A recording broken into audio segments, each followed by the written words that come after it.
Hey, my lilies. Welcome back to episode 29 of Ink and Impact. Today, we're diving into Remember the Titans, but through the lens that feels a lot closer to home than we might think. With everything going on in our nation right now, the political noise, the division, the tension between parties, the chaos in Congress, the uncertainty around policies, the weight of so many families carrying, it's easy to feel like our peace is being drowned out. A lot of us don't feel the holiday spirit this year. Between TSA delays, food stamp issues, financial stress, and just trying to just keep life together, things feel heavy. But that's exactly why Remember the Titans speaks to so much right now and in so loud right now as well. The movie isn't just about football. It's about rebuilding, leading with integrity. Sorry, you guys. Leading with integrity and choosing unity when everything around you isn't trying to tear is trying to tear you apart. Excuse me. It shows us racism, pride, fear, and the need to win at all costs, and can divide communities, but also how one committed leader can change the atmosphere through discipline, compassion, and consistency. Denzel Washington's character doesn't just coach his boys on the field, he leads them at home, in their hearts, and in the growth as young men. He shows us that real leadership requires both tough love and gentle guidance. That sometimes the people we're leading don't need a push, they need direction, patience, and someone who won't give up on them. And here's where we are as a country.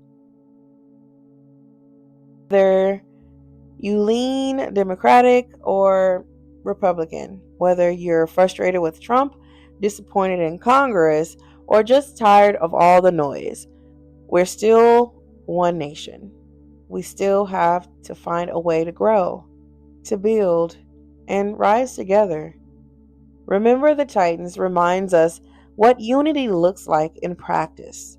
It reminds us what gratitude feels like. It reminds us how community can hold itself together in chaos and on the field or off it.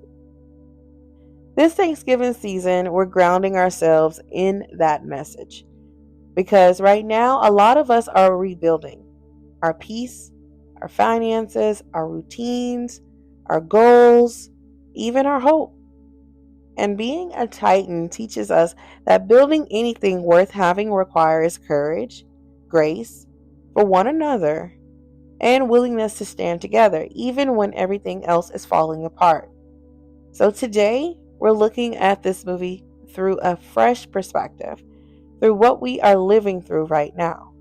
Sit back, relax, and let's get into how Remember the Titans is speaking truth to this moment in our nation, in our communities, and in our personal lives.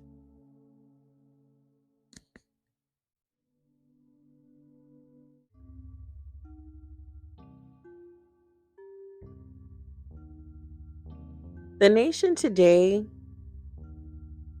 before we get into the scenes, we need to anchor when where we are as people. And right now, our nation is divided politically, and politically right now, Americans divide has become identity based. People don't just disagree on policies, they disagree on who the other side is as human beings. This leads to viewing opponents as threats instead of neighbors, echo chambers that reinforce fear, conflict being more than cultural identity than actual political details. This tension makes compromise feel like losing instead of problem solving, if you understand what I'm saying there. Next is the overwhelmed with economic pressure.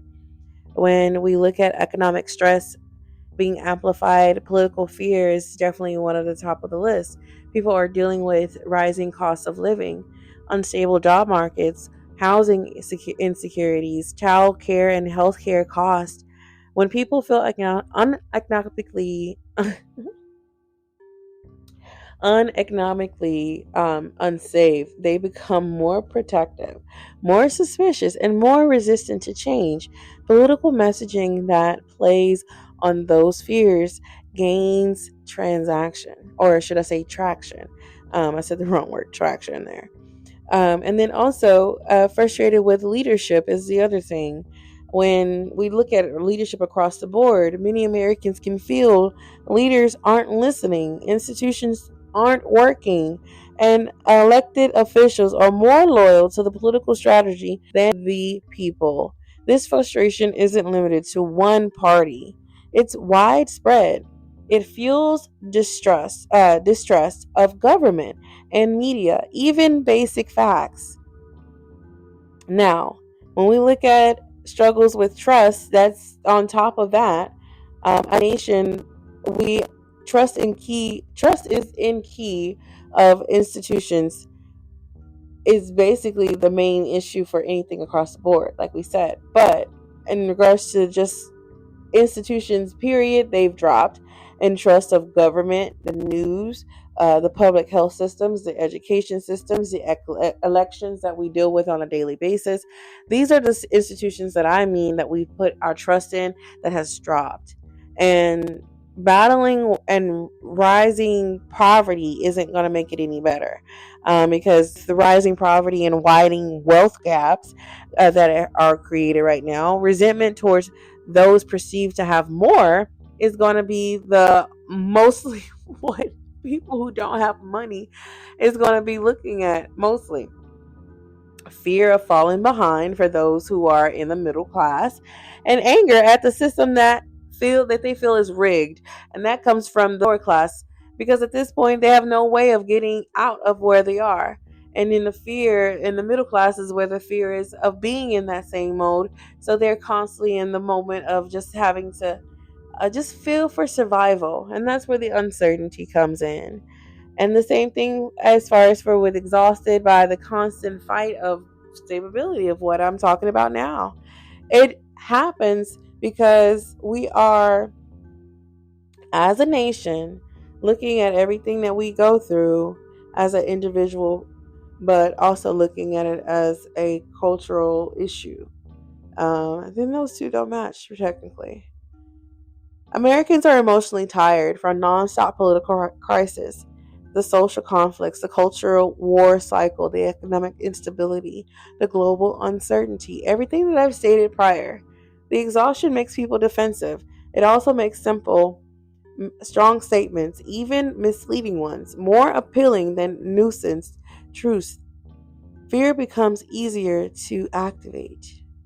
Right now, many political reactions come from fear of losing benefits, fear of losing rights, fear of losing culture, fear of losing status, fear of losing control, fear of the other side winning. When fear leads, long term visions disappear. People stop imagining a shared future and focus on survival in the present. Now, why this context connects to the Remember the Titans.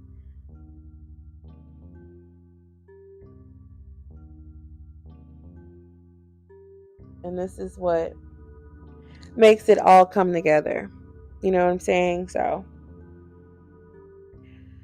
a divided community, um, a fear of change, people clinging to the old norms, leadership is tested, transformation requiring uncomfortable conversations, unity that doesn't come easy or perfectly.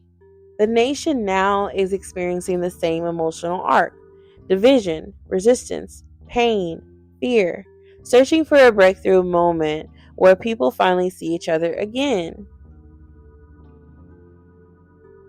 Many Americans today are making decisions based on fear, not faith, not hope, not unity, not long term vision.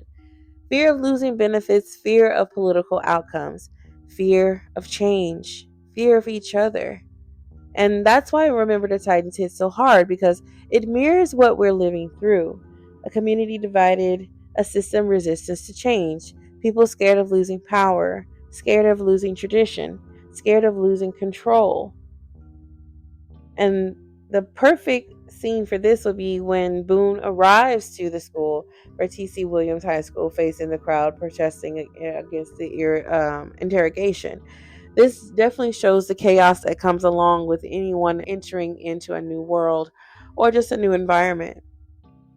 And we do that on a daily basis with our eyes, dealing with the political terms, that because most of us don't really know or understand. It's a new world to us.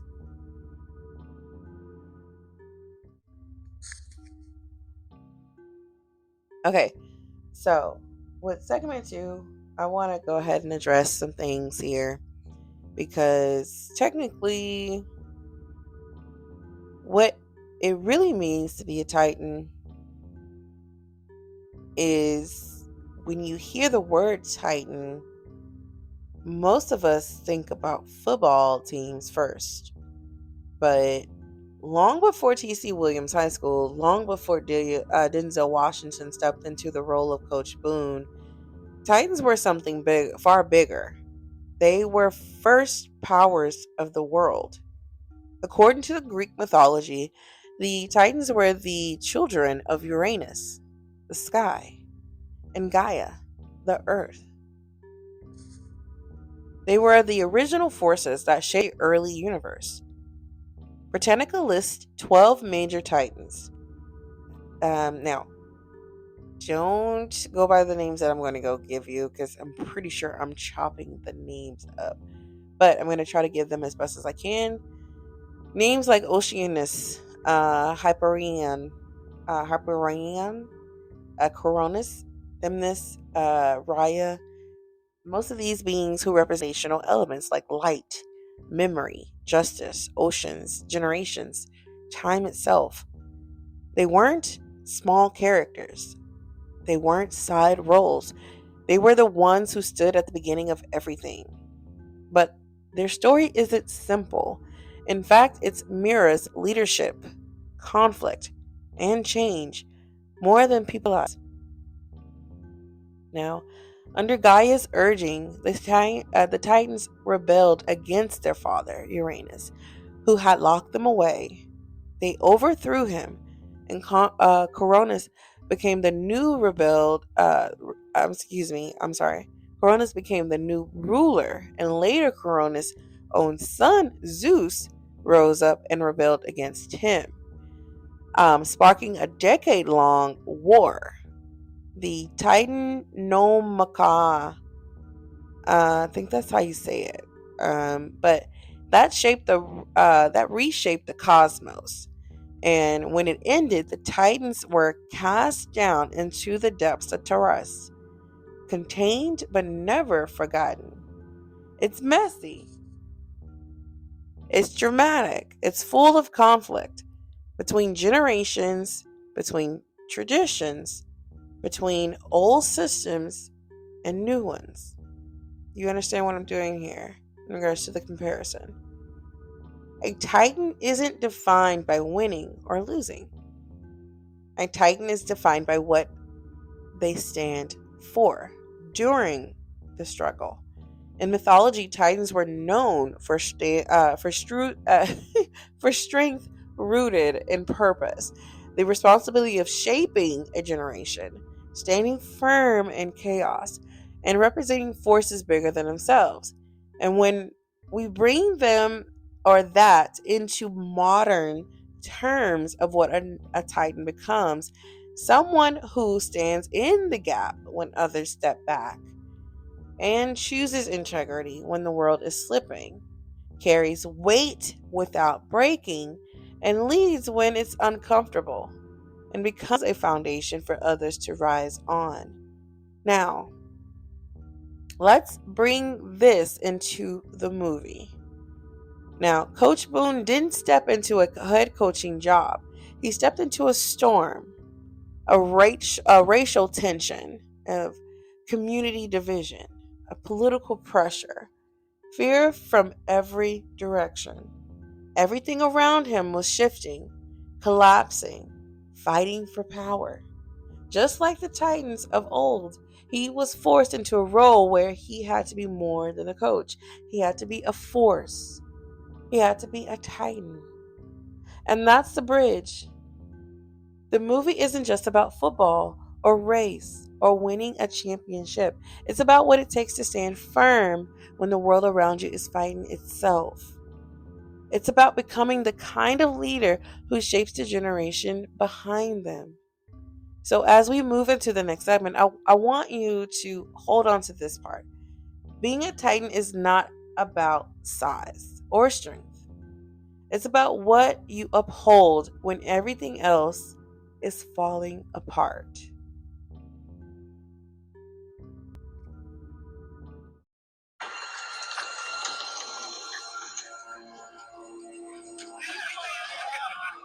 Right, listen up, listen up. I want everybody off the bus. Let's go. Follow me. Got it. Let's go right now. All right.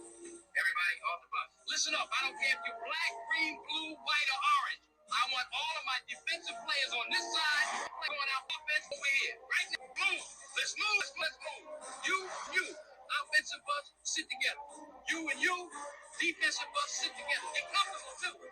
Because the person that I have you sitting next to is the same one that you'll be rooming with for the duration of this camp. Bunch of tough guys.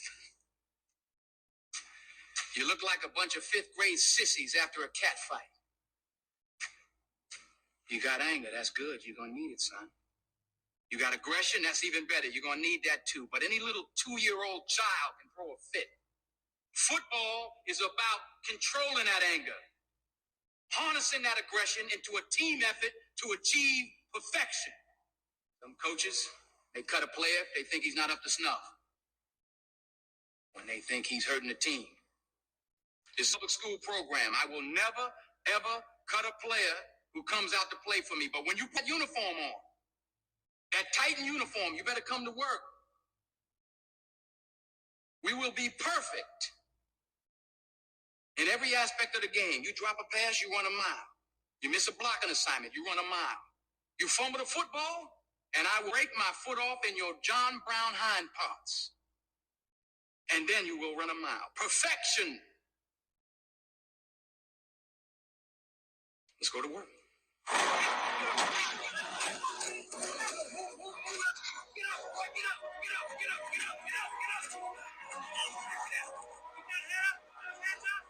Get up. Everything we're gonna do is change.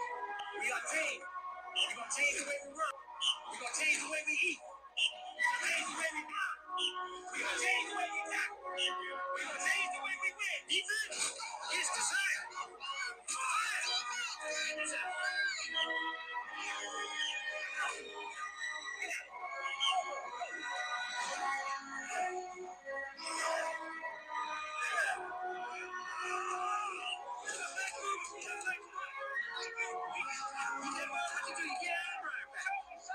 Show me, Bama. Show me, Bama.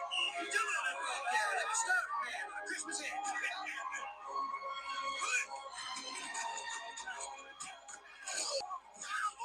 What is wrong with you? Why are you fumbling my football? My blockers were there. Your blockers ain't got nothing to do with you holding the ball. Did your blockers fumble the football or did you fumble the football? I did, sir. All right. How many feet are in a mile? How many feet are in a mile? 5,280 feet. You pick this ball up, you run every one of them. You're killing me, Petey. You're killing me. All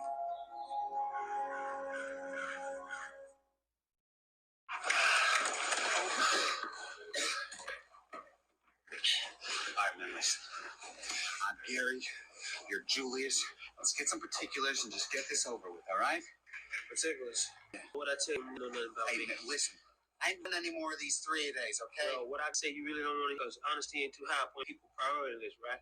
Honesty? You want honesty? All right, honestly, I think you're nothing. Nothing but a pure waste of God-given talent. You don't listen to nobody, man. Not even Doc or Boone. Shiver push on the line every time, man. You blow right past them. Push them, pull them, do something. You can't run over anybody in this league. And every time you do, you leave one of your teammates hanging out to dry. Me in particular. Why should I give a hoot about you? Huh? Or anybody else out there? You want to talk about a waste? You the captain, right? Right. Captain's supposed to be the leader, right? Right. You got a job? I have a job. You been doing your job? I've been doing my job. Then why don't you tell your white buddies to block for Red better? Because they have blocked for him with a pluggle, and you know it. No plays. Yourself included. I was to wear myself out for the team.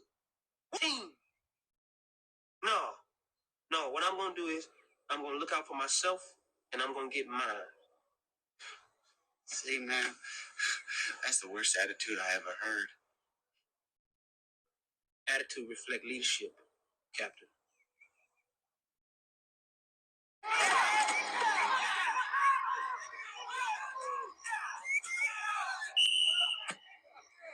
All right.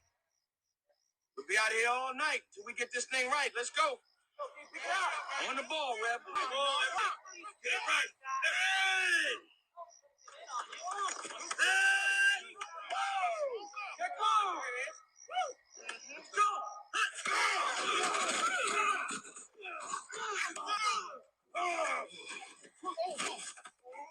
What was that, Ray? Break. Give me a break. I'll give you a break. Julius, wait a minute. Just let them have once, just one time. I swear to God, I'm gonna hit you so hard by the time you come to. Ooh, boy, you're gonna need new hair. You understand me? Let's play, fellas. Run the ball. Let's run it again. Let's go.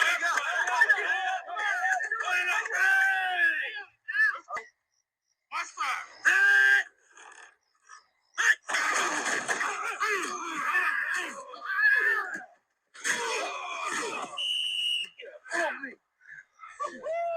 You all right, Big Petey? You all right? You really scared, Rambo? Yeah, I love me a little attack, Petey. Left side. Wrong side. Left side. Left side. Left side. Left side.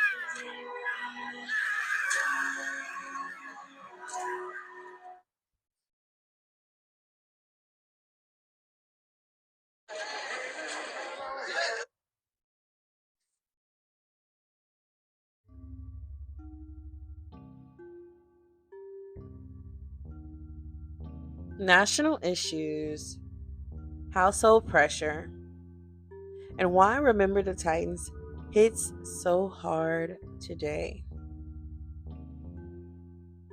Division. One of the strongest parallels between Remember the Titans and today's world is division. In the movie, the town is split right down the middle, black versus white, tradition versus change, fear versus progress. Now, that same split lives in our country today. You see it in politicals.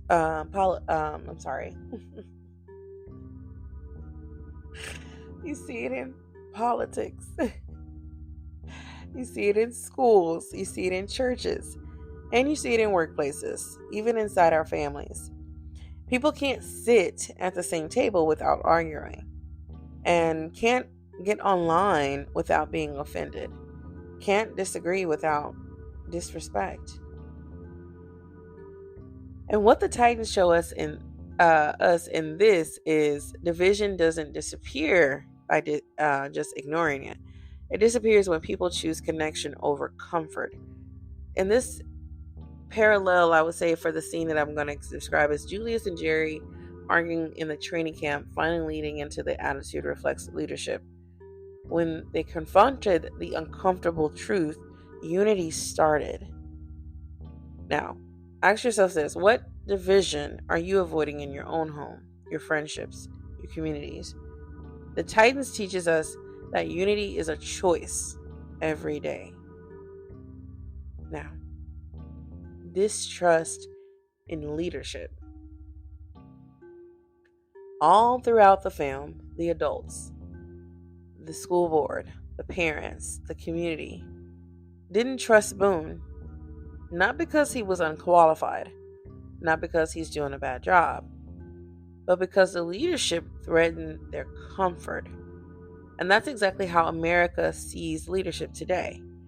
People don't trust the government, don't trust the Congress, don't trust the justice system, don't trust the corporations, they don't trust the news. Some don't even trust their pastors, their bosses, or their spouses. We're all living in a season where leadership feels shaky, where nobody knows if people in charge are actually for them. But Boone teaches us something important. Leadership isn't about popularity, it's about consistency. Leadership isn't about agreement, it's about integrity. When the scene that parallel to this is when Boone refuses to let the referees cheat and Yost backs him up. And that moment in leadership, it's what's doing right, not what's easy. And ask yourself this as well. Are you leading your household and your finances with and your decisions with integrity or with fear? Because leadership starts at home before it reaches Washington. Now, economic instability and rising poverty. Today's world feels like it's tightening financially, with groceries rising up, rent up, bills up, paychecks stretched, benefits delayed, support systems failing, families juggling more than they ever have, really. And the Titans show us what pressure does to people. When folks feel financially insecure, when resources feel threatened, when change looks costly, people react out of fear, not logic. The racial tension in the movie wasn't just about color, it's about control, security, and who gets access. And that's what happens in today's economy too. When poverty rises, when assistance programs get cut, when families fight to survive, where fear becomes a louder voice than compassion. The scene parallel to this one would be the parents shouting at Boone during practice and angry and emotional, not because of the football game, but because life right now is heavy.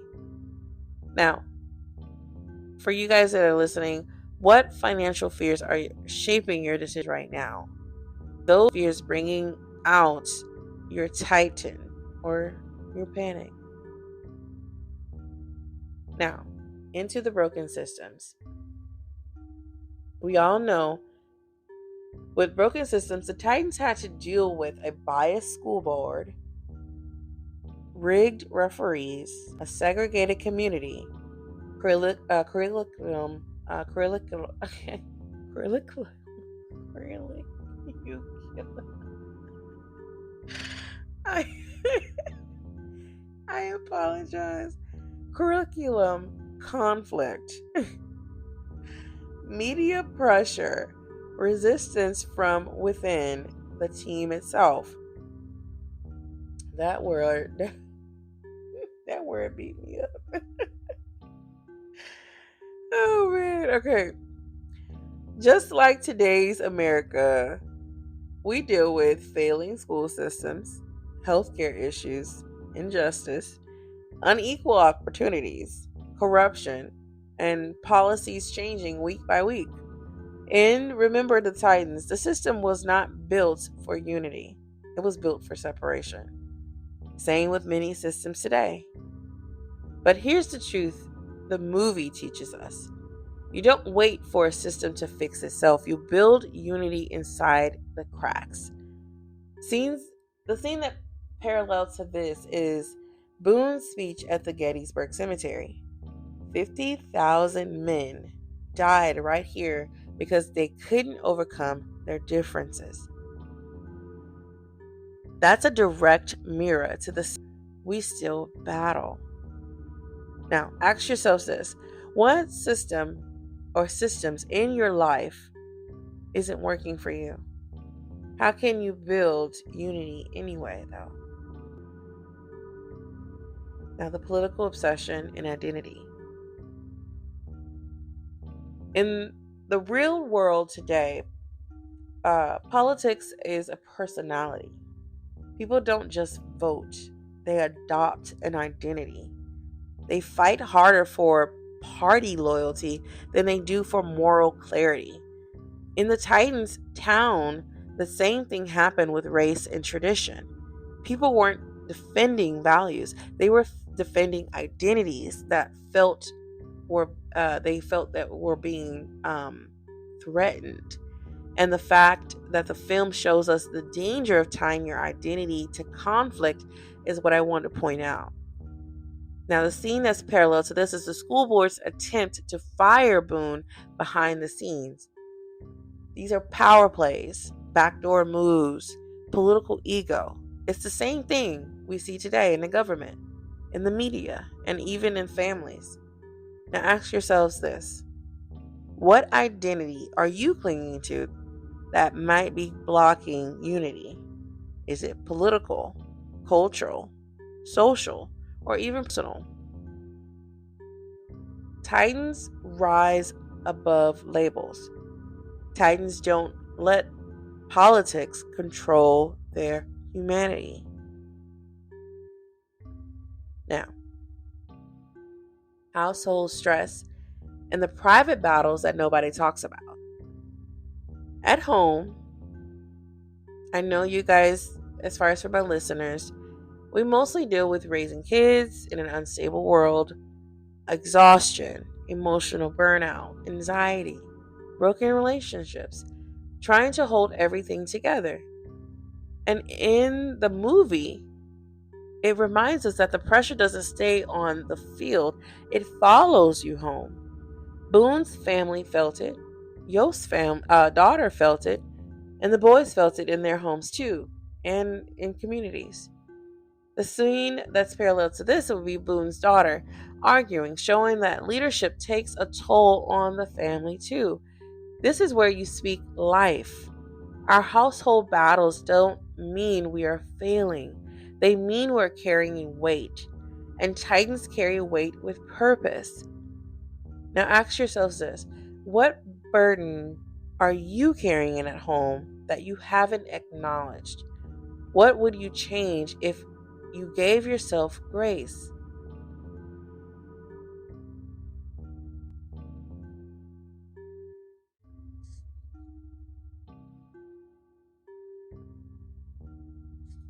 Life right now has a lot of people on edge. Bills overdue, groceries high, emotions overloaded. People are short tempered, quick to snap, quick to take offense. But kindness is a Titan behavior, not weakness. The scene parallel to this is when Jerry's mother comes to the door and hesitates before letting Julius in. She chooses kindness over fear, and it begins to heal a community. Kindness is a decision for anyone, even for you, for yourselves, in your tone, in your patience that you'd use, and how you guys speak to people that you disagree with, and how you show up in public, and how you treat people who are struggling. Titans don't wait for the world to be gentle. They bring the gentleness. Now, respecting others even when you don't agree. Respect doesn't mean agreement. I hope that a lot of people understand that. Respect means discipline. It means valuing humanity over ego.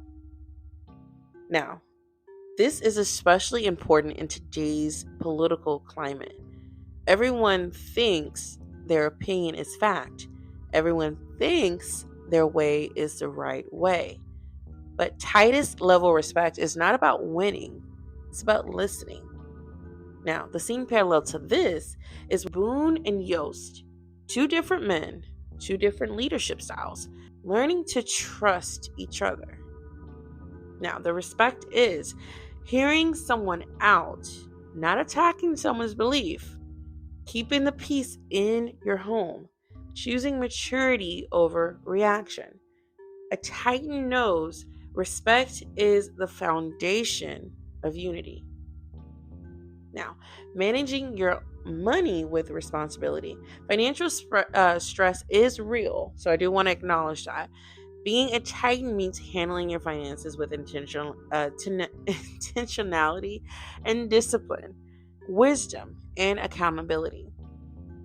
Now, when life gets tight, people often react emotionally with their money, overspending, giving up, and ignoring reality. I included in that. A Titan looks at a situation clearly. The scene parallel to this would be Boone making the team run close drills to slow down the game and control the pace. A metaphor for controlling what you can control. Now, your finances will follow your discipline, not your frustration. Managing your money well is an act of leadership. Now, leading your household with focus. Being the leader of your house doesn't mean controlling everything.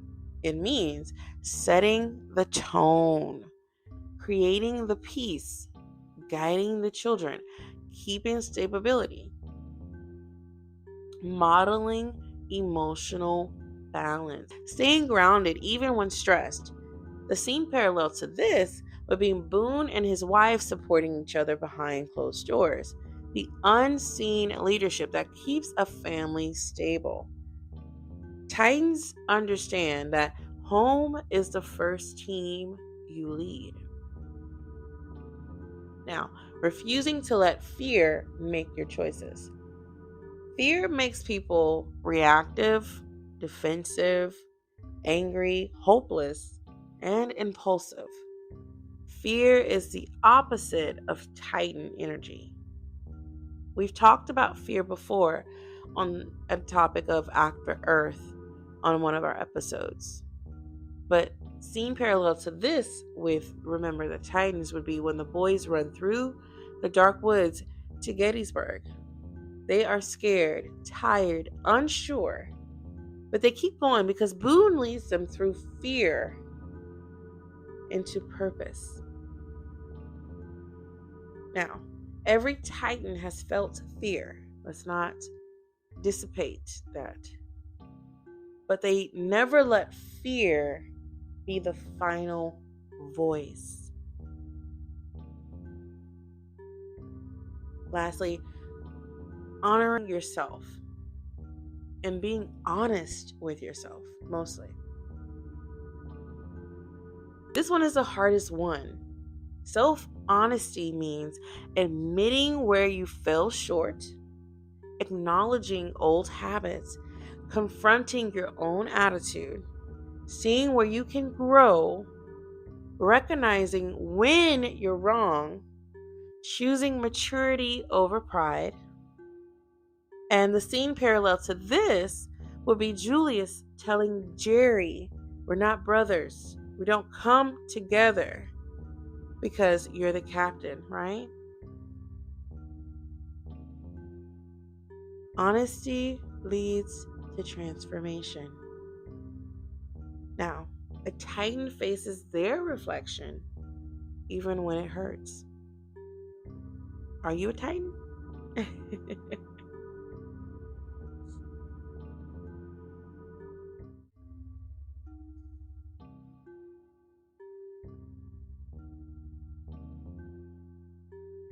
What it means to be a Titan today. Well, for me, I'm going to break it down into 7, lists or items, I guess you can say, that I think that what it means to be a Titan is. Number 1, building community instead of division. A Titan doesn't tear down, they build. They don't gossip, they guide. They don't isolate, they connect. They don't divide, they unify. The scene parallel to this for the movie is the moment the boys sing Ain't No Mountain High Enough. That joy breaks through division. Now, being a Titan means creating community wherever your feet land. That leads us into number 2, respecting others even when you disagree. There will always be differences. Let me rephrase, or let me repeat. There will always be differences. You will always be in a situation where you're going to have a disagreement in political views, socially, culturally, spiritually. But Titans don't humanize people. They disagree with. They don't dehumanize the people they disagree with. The scene parallel to this is Jerry defending Julius in front of his racist friends. Respect is a lifestyle. Sorry, I had to put that in there like that. Because people don't understand that. But anyway, number 3. Practicing integrity when no one is watching. Integrity is what you do in silence, in private life, in your mind, in your decisions, in your relationships. Scene parallel to this is Yost turning down the Hall of Fame offer because it required him to portray Boone. Remind you guys, integrity is the loudest whisper of your character.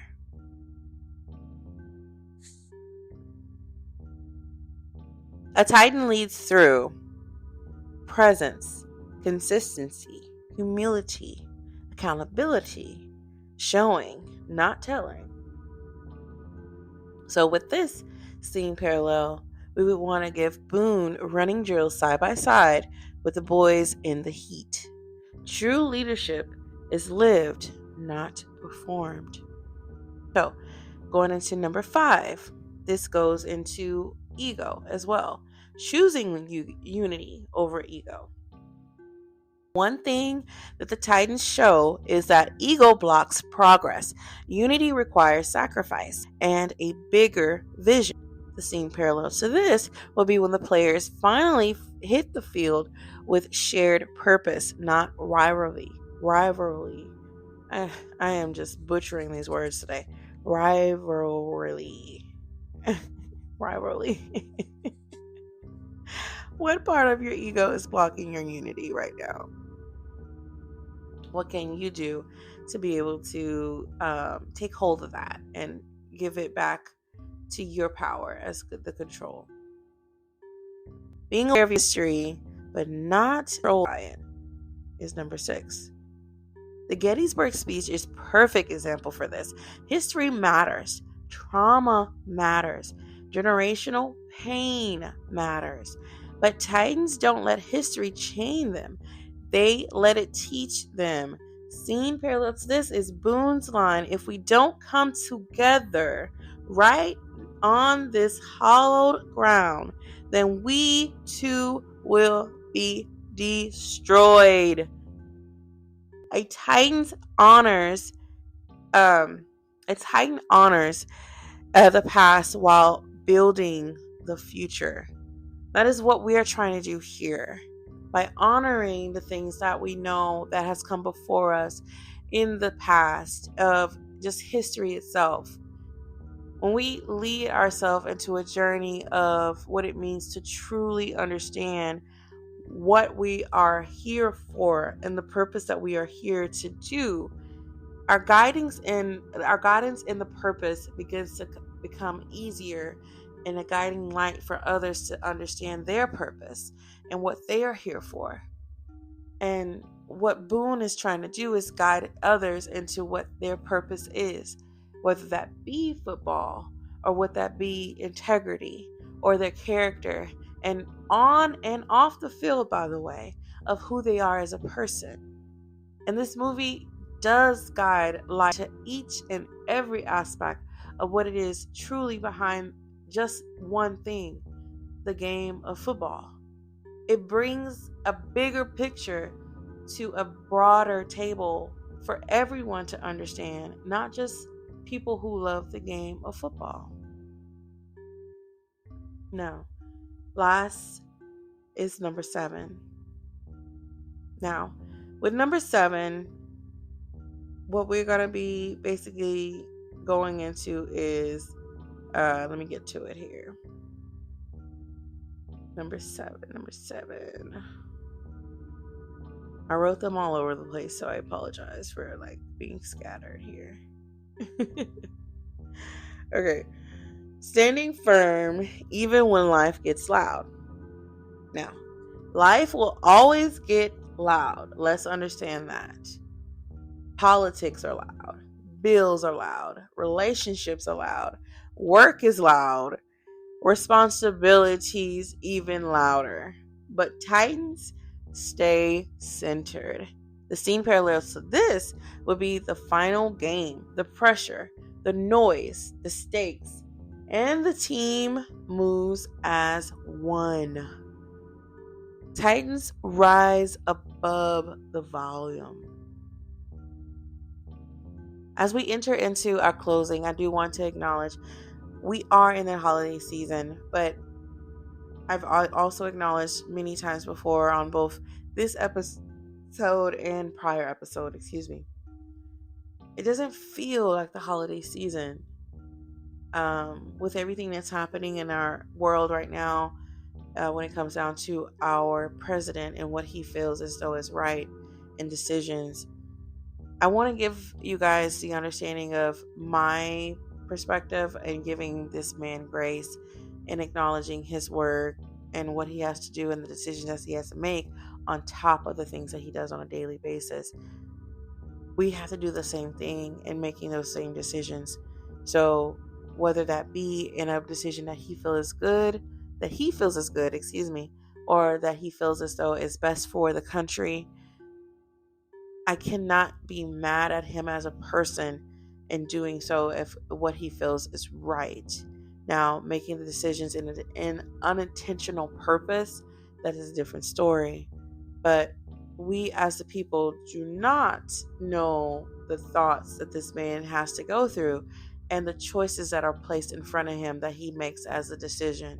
So that's what I mean by let's give him a little grace, even though as far as for the decisions that he's made, don't look like they were in the best for the nation, but in terms of best for self. We want to still give this man the benefit of the doubt. I know it may sound as if he may not be going in the right direction, but just like Boone, as a nation that has been, I guess you could say, put in this predicament before where we chose this man as a decision to run us as a nation, we should allow him to do his job. But enough of that. Let's fall into our last session here and let's figure this out together as far as for what we're going to do going forward in lifestyle. But we need a little help from our president. So I do want to see your perspective too. I'm rambling. I'm definitely rambling right now.